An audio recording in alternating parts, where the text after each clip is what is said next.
Ordaneta. Kararating I love lang. it. Grabe, parang piyesta. Piyesta sa pagtulong yung mga tao dito. Yes. Dami namin. No? Iba-ibang grupo, pero isa yung hagikain makatulong.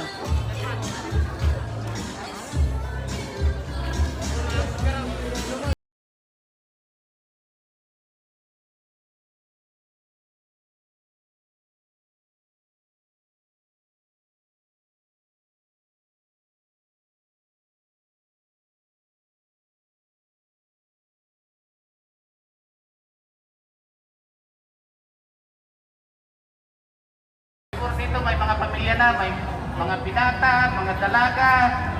Saka mag-ingat pa rin tayo sa mga sa COVID-19. Pangasinan po ay nasa MDCQ. So, ang alam ko po, magkaka-lockdown ng Dagupan by 16 yata, no sir? Lockdown? May pinaplano sila. Pero, so, nakikilala nyo ako siguro sa GC nung the past days po. May discussion lang po ako sa mga regarding sa registration nyo. May namit na po ba kayo, mga sir, ma'am, about doon sa mga sasakyan nyo? Meron po kayo namit yung mga magre-registro ng February. Sobrang dami po ng mga grupo, ng rider ang dumalo dito sa Ordaneta.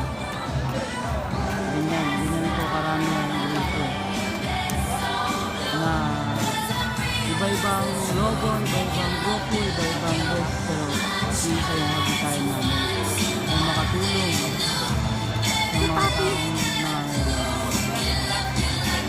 Sa mga dito nakakaalam, tuwing linggo, akala nyo nag-ride ang mga rider na namamasyal kasi ang dami nyo nakikisdan. Mali.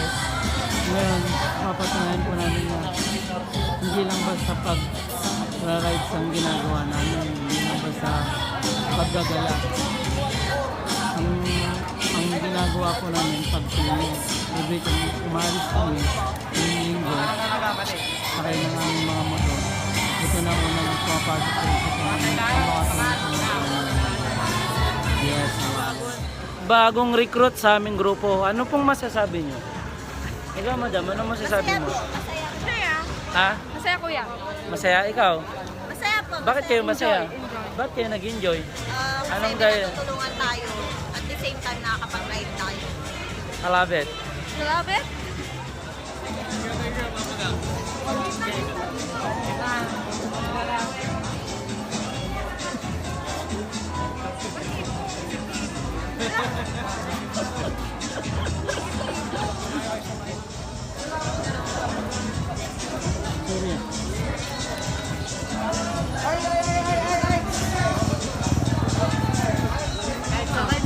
Ang ina, kahit saan ka magpunta, TikTok pa more.